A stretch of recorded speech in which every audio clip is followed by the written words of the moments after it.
Black. Silence. A logo appears like a verdict. Prada. It isn't just fashion, it's control. It's intellect turned into a weapon. A forgotten leather workshop in Milan. A surname condemned to dust.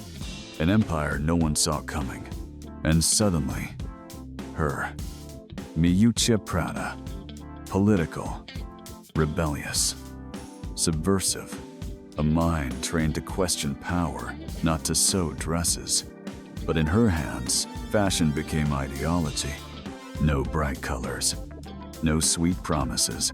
Prada chose gray, black, the rough textures of reality. A minimalism that cut like a knife. An elegance that disturbed, that challenged, that forced the world to think. Prada didn't dress bodies, she possessed them. Every runway was a manifesto. Every collection, a war against frivolity. Prada dictated. The world obeyed. But every form of domination demands sacrifice. Behind the prestige, numbers in red, internal battles, the ghost of collapse. Prada built a temple of power on the edge of a precipice. Today, Prada is not just clothing, it's myth, it's obsession. It's the shadow proving that beauty can be cold, cruel, unbreakable. The question isn't how she conquered the world. The question is, what price are we still paying for her reign? Milan, late 19th century. The city pulsed with the metallic roar of factories, with the smoke of locomotives painting the sky in shades of gray. Italy, newly unified, struggled to carve its place on the European map. Between a fading nobility and a rising bourgeoisie, the very idea of luxury was changing. It was no longer the private domain of kings and aristocrats. It had become a new language of distinction for an urban elite, learning how to flaunt its ascent. Amid this landscape, the seed of what would become Prada was planted.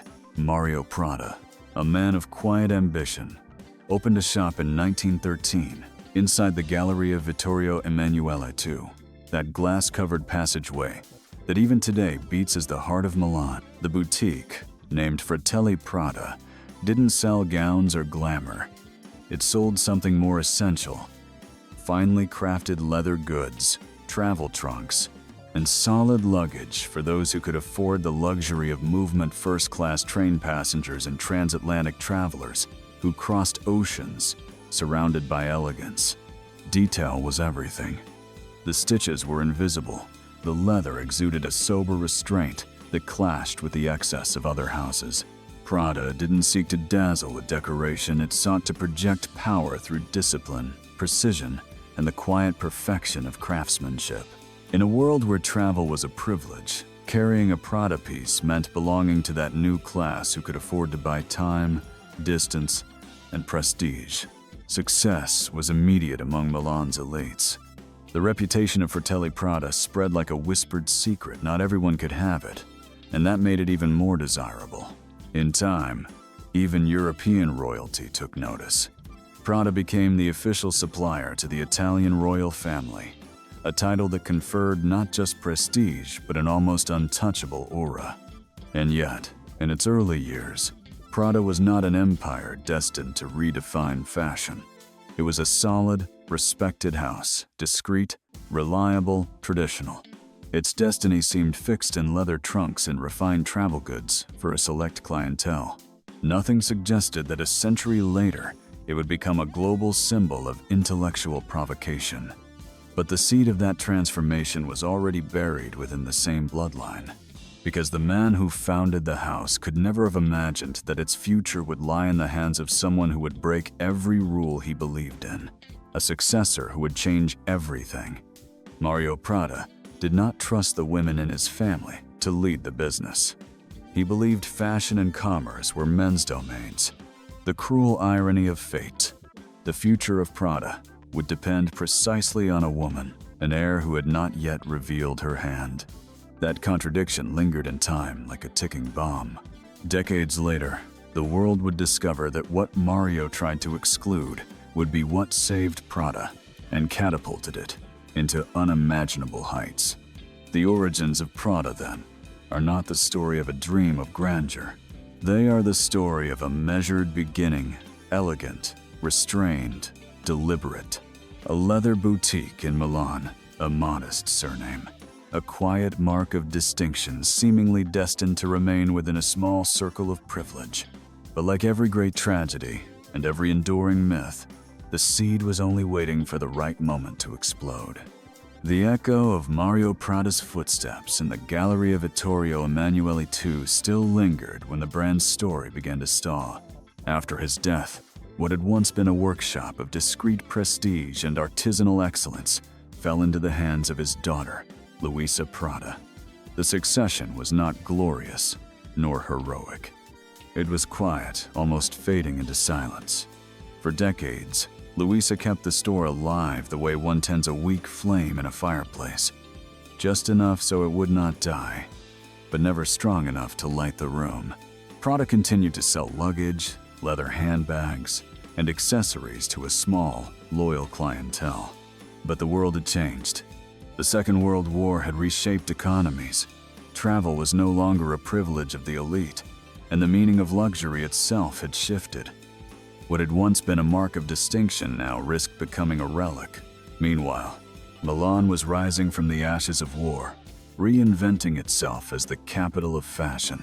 The era of 1950 and the dawn of 1960 ushered in a cultural renaissance. Armani and Versace emerged with dazzling visions. Prada revolutionized fashion. Paris and New York dictated the trends. Next to them, Prada seemed frozen in another era, as if the family name had failed to hear the call of modernity. Miuccia Prada was determined, but not revolutionary. She preserved the legacy without risk, guarding it as a custodian rather than as a visionary. The boutique remained unchanged, elegant, but inert. A fossil of bourgeois luxury, while the world outside raced toward new aesthetics, new appetites, and new ways of consumption. By then, Prada was almost a secret, a small store frequented by faithful clients but unknown to the wider public. A brand without a voice in the growing roar of the international fashion scene. Many believed the house was destined to wither quietly, to fade into a footnote in the history of Italian luxury. But destiny, ever capricious, had another path in mind. Behind the scenes, observing from afar, there was a young woman seemingly destined for anything but fashion. Miuccia Prada, the founder's granddaughter, grew up in a world where her surname felt more like a burden than a promise. She cared nothing for handbags or fine leather. Her world was that of politics, theater, and philosophy. While the store languished in obscurity, Miuccia was earning a degree in political science, joining feminist movements, participating in the Italian Communist Party, and performing in avant-garde theater. She was restless, subversive, uncomfortable with norms, rebellious toward authority. No one, absolutely no one, could have imagined that the same young woman handing out political pamphlets on the streets would one day transform Prada into a global empire. And yet, that was exactly what the brand needed. Not continuity, but rupture. A jolt strong enough to awaken a sleeping name. Weary and without an air energetic enough to take the reins, Miuccia finally handed control to Miuccia in 1978. She did so without realizing that in that single act, she was giving her not just a store, but a battlefield, one on which the very definition of luxury would be rewritten. The inheritance, then, was not a gift. It was a challenge. Miuccia did not inherit an empire. She inherited a brand adrift, respected, yes, but irrelevant in the new global map of fashion. It seemed destined to disappear. And yet, as in the greatest of stories, from that dying legacy would rise a revolution. What Mario Prada would never have trusted a woman to lead, what Miuccia had preserved quietly, now fell into the hands of someone who didn't seek to please but to transform. The clock of Prada began to tick again. The family name, once muted, was ready to become synonymous with radical modernity. The inheritance was not continuity, it was rupture. And with Miuccia, that rupture was destined to set the fashion world on fire. When Miuccia Prada took control of the family business in 1978, the fashion world expected nothing from her. To most, it was a misstep, almost a mistake. How could a woman trained in political science, with a past in communist activism and experimental theater, possibly lead a modest handbag boutique, barely surviving on the map of Milan? What no one realized at the time was that her distance from fashion was precisely her greatest strength. Miuccia didn't see clothes as hollow objects of desire. She saw them as symbols of power, tools of discourse. She had no interest in repeating the Baroque luxury that suffocated Italian runways in the year of 1970. She wanted to dismantle it from within. Her rebellion wasn't loud. It was quiet, precise, and surgical. While Gianni Versace set the stage, ablaze with gold prints and explosive sensuality, Miuccia turned her gaze elsewhere, toward the ugly, the uncomfortable, the ordinary. Prada would not sell dreams. It would sell truth and uncomfortable, abrasive truth that demanded thought instead of admiration. The first proof of her vision came from an unexpected material, nylon. That synthetic fabric, long associated with school backpacks and military gear, had never been considered luxurious. For haute couture, it was vulgar. For Miuccia, it was a manifesto. She took that discarded material and turned it into the new symbol of Prada, black nylon bags. Sober, minimalist, adorned only with a small metallic triangle bearing the logo. Cold, practical, stripped of all decoration. The gesture was a direct challenge to the system. Why would anyone pay thousands for a handbag made of something you could find on the street? Exactly because Miuccia had elevated it to the level of intellectual luxury. In her hands, nylon became ideology, a slap in the face to the Baroque excess of her contemporaries. A declaration that true luxury was not excess but intelligence. At first, the market didn't understand. There was mockery, confusion, even rejection. But soon, that black nylon bag became a cult object among those who wanted to distance themselves from the loud, easy consumerism of the era. Prada was no longer a relic of old travel trunks. It had become a laboratory of ideas. Miuccia understood something most designers didn't. Fashion doesn't just cover bodies, it shapes minds. Every garment could be a mirror of social tension, a battlefield for cultural power. And she was ready to turn the runway into her trench. Her style defied critics and customers alike. Muted colors, awkward silhouettes, combinations that seemed deliberately anti-beauty. No. While the industry glorified sensuality, Prada introduced elegant discomfort, imperfect beauty, intellectual allure. The strange made desirable. That rebellion divided audiences.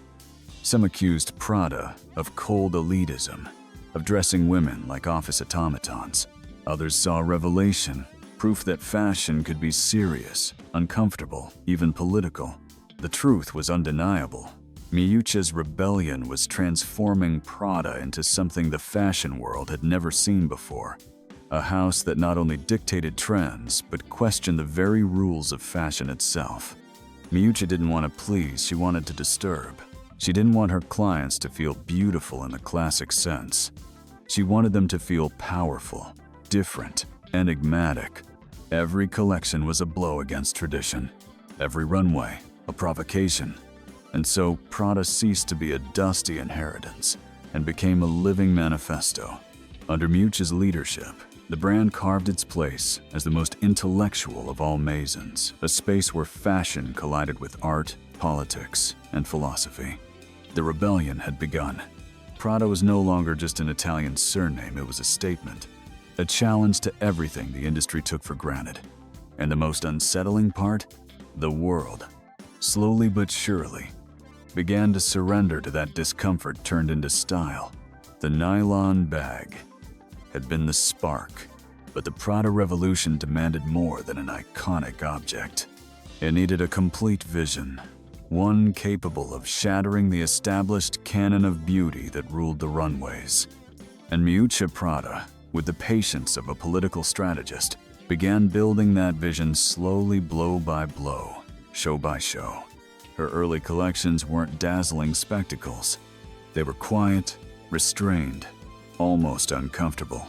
At a time when Italian fashion thrived on saturated colors, luxurious fabrics, and silhouettes that glorified the female body, Prada sent models down the runway in straight lines, neutral tones, and austere textures.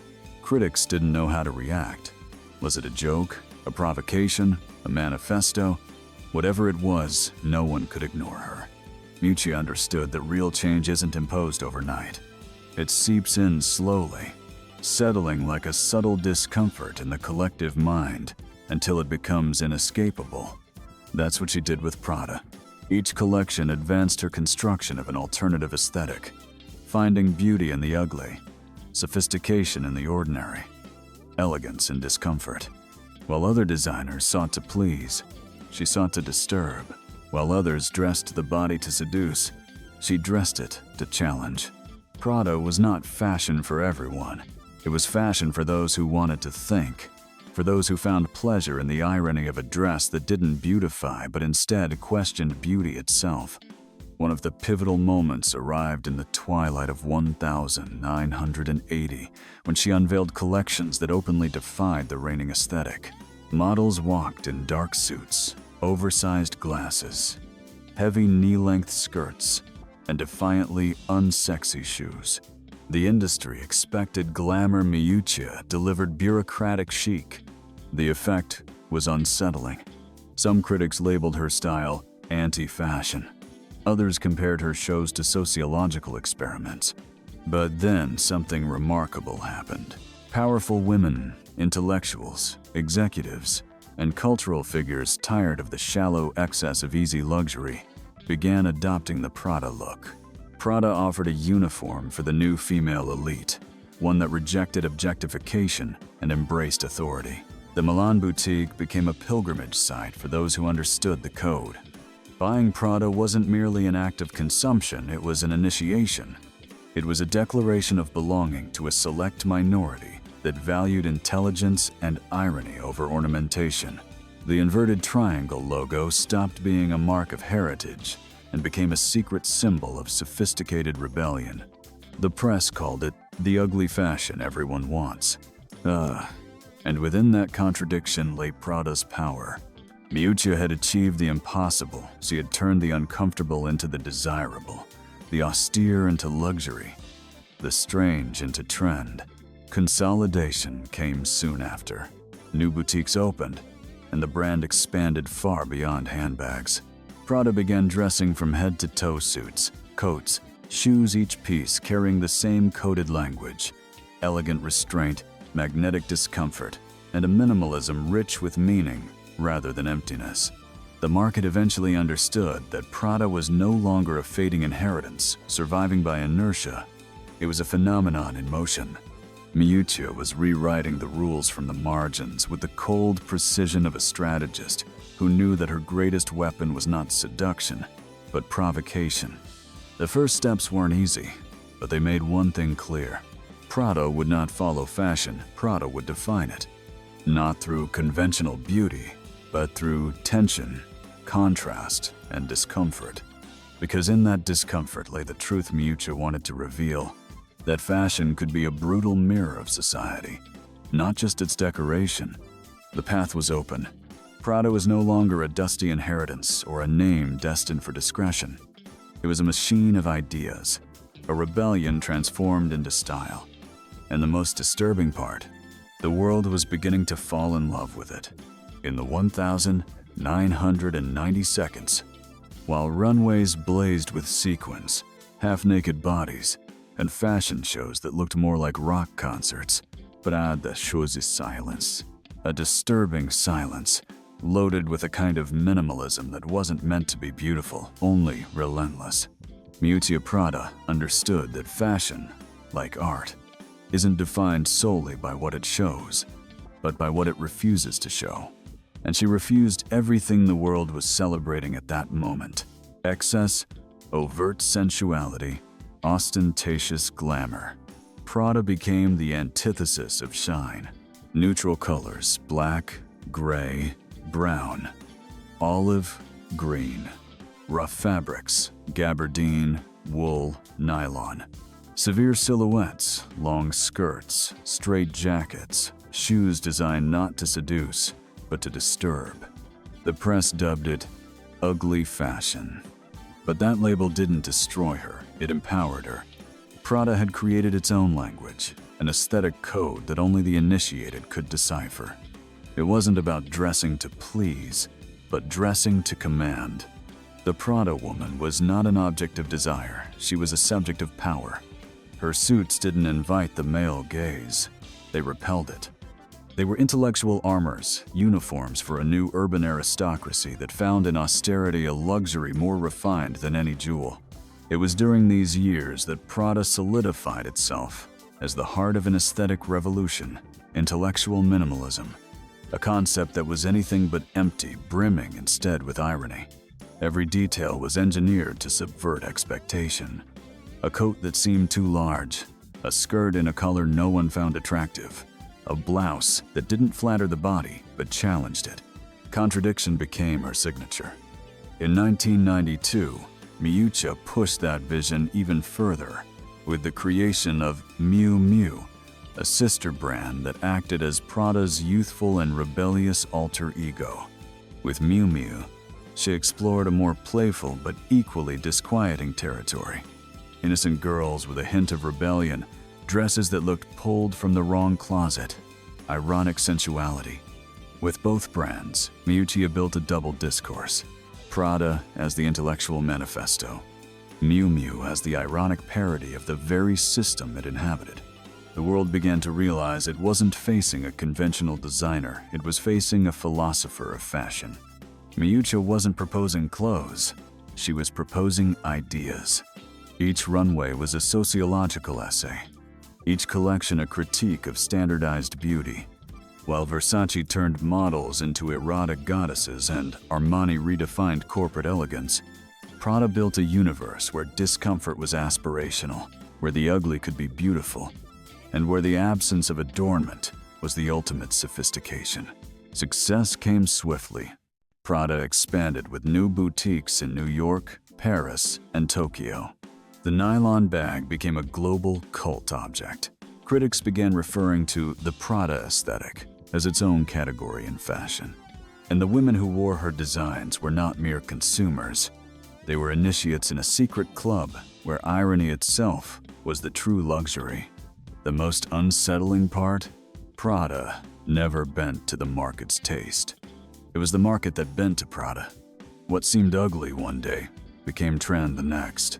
What looked impossible on the runway became ubiquitous months later. Prada wasn't designing clothes, she was designing mindsets. The minimalist revolution wasn't a passing trend. It was a shift in paradigm. It proved that luxury didn't need to sparkle to dominate, that intelligence could be more seductive than gold, and that discomfort could be addictive. Miuccia Prada had taken an inheritance destined for oblivion and transformed it into fashion's most powerful weapon, a style that was unmistakable, unsettling, and eternal. Prada was no longer a boutique in Milan. It was an empire, one that dictated how the world itself should think about beauty. The minimalist revolution was not a fleeting aesthetic whim.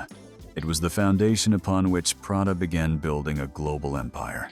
What had once been a nearly forgotten boutique in Milan's Galleria Vittorio Emanuele II was slowly transforming into a giant, stretching its reach beyond Italy, beyond Europe, until it became a universal language of power. New York, Paris, Tokyo, London. Each new boutique wasn't just a store, it was a temple. Spaces designed with calculated coldness, where minimalism extended far beyond the clothes it lived in the walls, the floors, the light itself. Entering a Prada boutique wasn't an act of shopping. It was an aesthetic submission, an immersion into an atmosphere that erased the line between art gallery and retail space. Nylon had opened the door, but Prada didn't stop there. The brand expanded into eyewear, shoes, perfumes, and every new category carried the same conceptual discipline: sobriety, irony, contradiction. Nothing in Prada was accidental. Every product, every precisely placed triangular logo functioned as a quiet reminder. You weren't buying an object, you were acquiring membership in a global intellectual elite. Yet Miuccia Prada's ambition extended far beyond commerce. Her mind, inherently political, profoundly artistic, understood that fashion must converse with other disciplines. Thus was born the Fondazione Prada, a contemporary art space that would become one of Europe's most influential cultural institutions. For Miuccia, fashion couldn't exist in isolation. It needed to contaminate itself with art, architecture, cinema, literature. Prada ceased to be merely a clothing brand. It became a cultural laboratory. At the same time, Hollywood began to look to Prada as a natural ally. Cinema found in its minimalist aesthetic a new synonym for power and sophistication. Prada gowns walked red carpets. Its tailored suits dressed film protagonists, subtle nods that proved Prada was not only dressing bodies but also shaping narratives. Even popular culture absorbed its aura. Songs, magazines, television. Shows the word Prada itself became a metaphor, charged with prestige and mystery. The economic growth was relentless.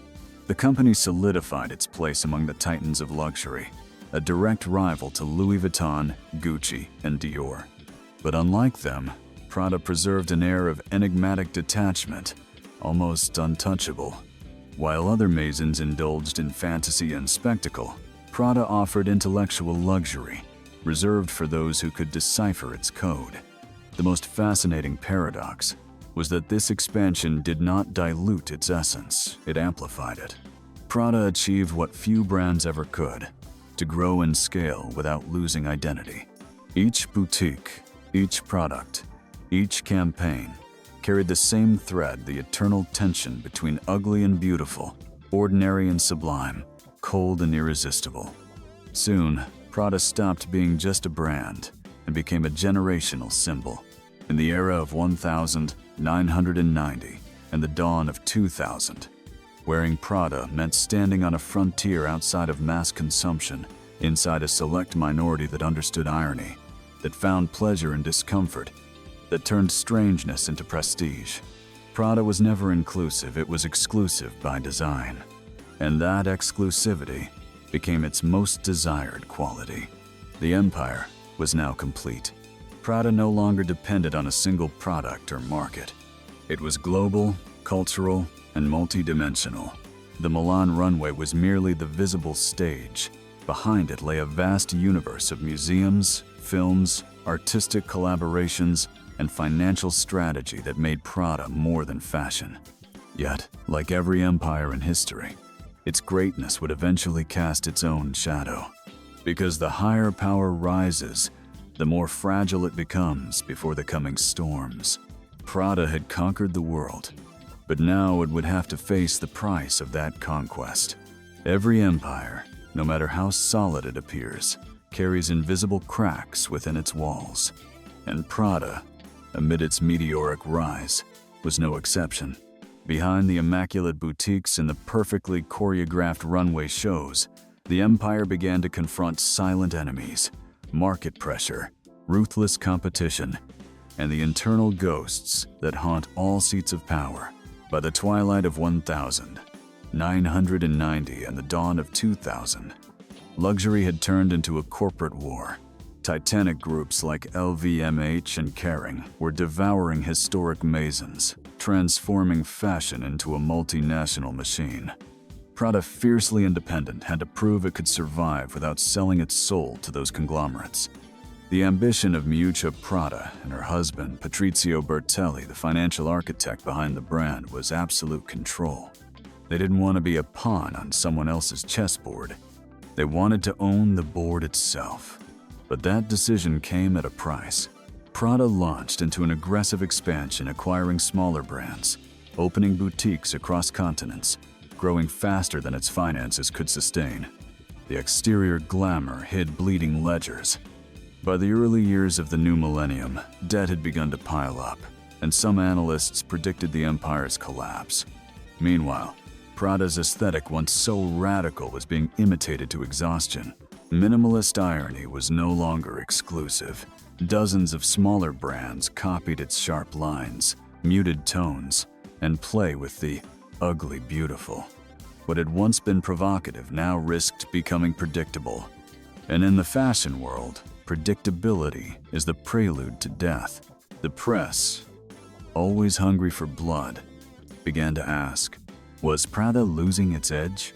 Could it still lead in a market that demanded spectacle when Balenciaga and Alexander McQueen were turning catwalks into theatrical explosions? Prada remained faithful to its austere language, but critics accused it of repetition, of becoming a prisoner of its own minimalism. Inside the company, the pressure was relentless. Patrizio Bertelli, infamous for his explosive temper, ruled the finances with an iron fist, while Miuccia defended her creative vision with equal stubbornness. The tension between numbers and ideas became part of Prada's DNA, a marriage that was both an unbreakable alliance and a constant battlefield. Every collection, every investment was a war of conviction. Then came the cultural competitors. Gucci was reborn with ferocity.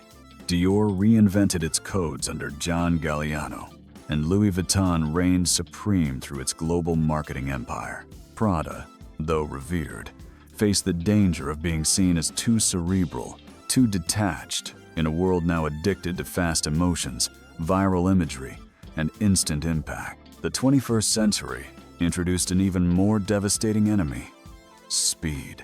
Social media, fast fashion, and the culture of immediacy shattered the old elitist model. In a world where Zara could replicate a runway design in weeks, how could one justify an austere Prada coat at an astronomical price? Prada wasn't competing with Zara, but with the mindset Zara had created that fashion was disposable, fleeting, consumable. And yet, Prada endured. It refused to surrender to empty spectacle or mass-market kitsch. But the cost was high. Store closures, financial restructuring, the image of an empire trembling under its own weight. For many observers, the question was no longer if Prada would survive, but how long it could resist the giants of global finance and the vertigo of the new century. And still, within that fragility lay its greatest strength. Because Prada was never just clothing. Prada was contradiction itself. And those shadows, far from destroying it, would transform it into something even more unsettling. An empire that embraced its own vulnerability as part of its myth. When an empire begins to tremble, there are only two paths: collapse or reinvention. Prada chose the latter, and did so with the same radical vision that had always defined Miuccia Prada's approach to fashion. If in the 1,990 seconds, she had revolutionized luxury through intellectual minimalism, in the 21st century she decided that Prada had to go beyond fashion. Prada had to become culture. The most powerful instrument of this transformation was the Fondazione Prada. Founded in 1993 and cemented with its monumental Milan headquarters in 2015, the foundation became a sanctuary of contemporary art. It was not a marketing stunt, it was an ideological declaration. Fashion could converse with painting, sculpture, cinema, and philosophy on equal terms. The complex, designed by architect Rem Koolhaas, resembled nothing the fashion world had seen. Former industrial distilleries turned into stark white galleries, golden-clad towers rising like futuristic cathedrals, spaces that felt as if they existed inside a dystopian dream. Here, Prada didn't sell handbags or dresses, it exhibited Damien Hirst, Jeff Koons, Louise Bourgeois. It was the ultimate confirmation that Prada was no longer a maison, it was a laboratory of thought. Miuccia stated it bluntly: fashion alone is not enough. I need art, I need politics, I need culture to keep breathing. With that conviction, she turned Prada into a hybrid territory where disciplines intertwined. Collections ceased to be mere aesthetic proposals and evolved into visual essays. Each runway show became an art installation, each garment a fragment of discourse. Cinema also became part of the metamorphosis. Prada collaborated with Baz Luhrmann, Wes Anderson, and Ridley Scott, not merely to dress actors, but to infuse entire narratives with the Prada aura, a recognizable aesthetic steeped in irony, where even a costume could become the true protagonist. At the same time, the brand sought to redefine luxury in an age of voracious consumption. While other giants bet everything on media saturation, Prada chose the path of selective intelligence. Its campaigns were strange, disquieting, almost anti-commercial. Models with empty gazes, awkward poses, unsettling settings. Instead of selling easy beauty, Prada sold mystery. It remained loyal to its essence, discomfort as seduction. That transformation extended into its business structure. After the financial tempest of the dawn of 2000, Prada reorganized, went public in Hong Kong in 2011, and proved it could balance creative independence with economic strength. Patrizio Bertelli, relentless in finance, and Miuccia, unwavering in creativity, solidified a partnership that, despite its internal friction, had forged a global powerhouse. What was most fascinating was how Prada turned its own shadows into allure. It didn't hide its coldness, its austerity, or its risk. It brandished them as a flag. In a world obsessed with speed, Prada offered intellectual resistance. In a market flooded with noise, Prada offered deliberate silence. In a century ruled by likes, Prada demanded time, thought, and distance. The result was paradoxical yet powerful. Rather than fading, Prada became more influential than ever. New generations numbed by excess found in Prada a new kind of luxury, the luxury of thinking. Wearing Prada wasn't about adornment. It was about belonging to a symbolic elite that understood the power of irony, restraint, and mystery. This transformation was not merely economic or aesthetic, it was philosophical. Prada ceased to be just a label and became a cultural myth. It no longer competed directly with Versace, Gucci, or Dior. It existed on another plane in a space where fashion was only one fragment of a far greater universe. The message was clear and resounding. Prada is not measured by sales, it is measured by impact. And that impact, born from the collision of fashion, art, and intellect, was as unsettling as it was irresistible. To speak of Prada's legacy is to speak of a phenomenon that transcends clothing, handbags, and runways. Prada did not merely design garments, it designed a way of thinking. In a world obsessed with shine, it imposed sobriety. In an industry built on sensuality, it elevated the ugly to the realm of luxury. In a market ruled by immediacy, it defended slowness, analysis, reflection. That paradox, that quiet resistance, is its most powerful inheritance. The intellectual minimalism that Miuccia Prada solidified in the 1,990 seconds did not fade with time. It became a universal language that now permeates everything, from the collections of emerging designers to the campaigns of global conglomerates.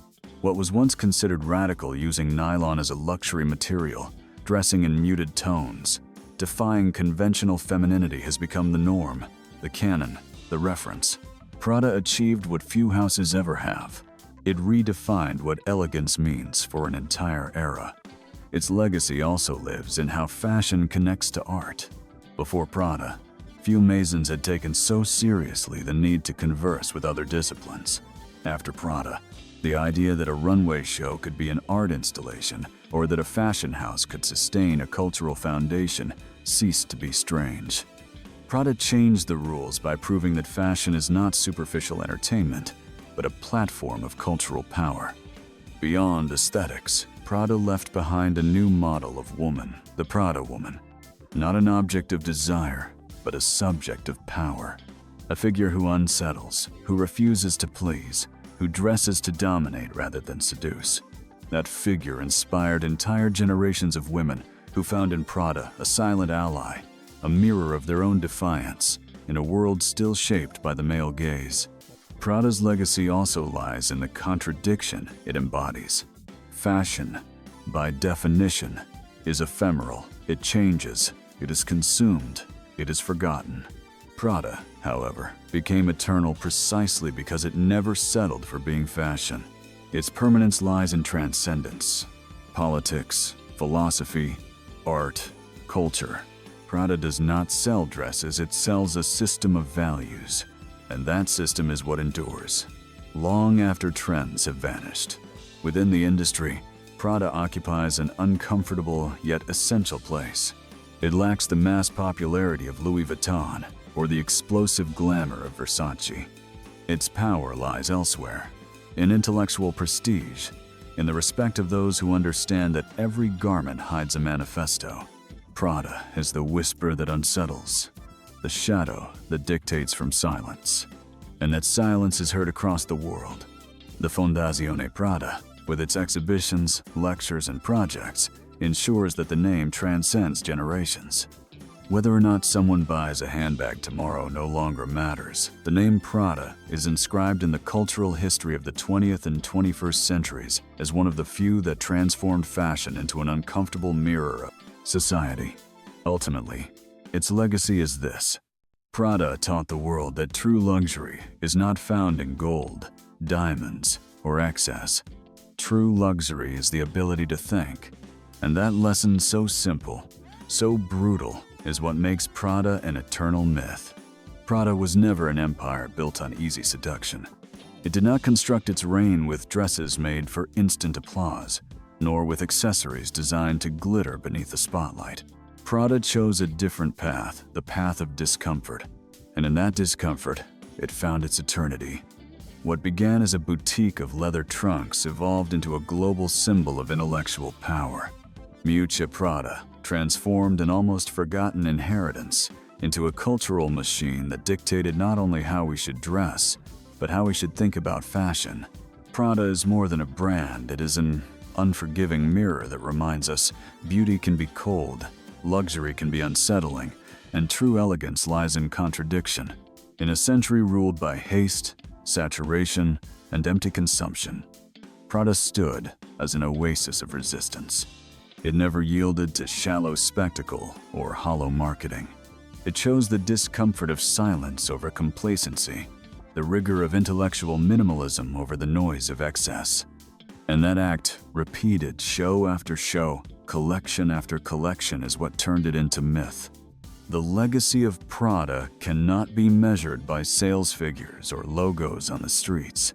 It is measured in the invisible mark it left on culture. In every designer who dared to break the rules, in every woman who dressed not to be desired but to be feared, in every artist who found in the brand an intellectual ally. Prada did not dress bodies, Prada dressed minds. Today, in a world drowning in excess, Prada continues to remind us that the most disturbing can be the most desirable, that ugliness can become beauty, and that austerity can be the ultimate luxury. Prada never sought to be loved. Prada sought to be necessary, and it succeeded. In the end, the triangular logo is not just a mark, it is an emblem. A reminder that fashion does not have to be sweet or comfortable. It can be a weapon, a mirror, an abyss. Prada understood this before anyone else, and that is why its name no longer belongs merely to fashion. It belongs to eternity.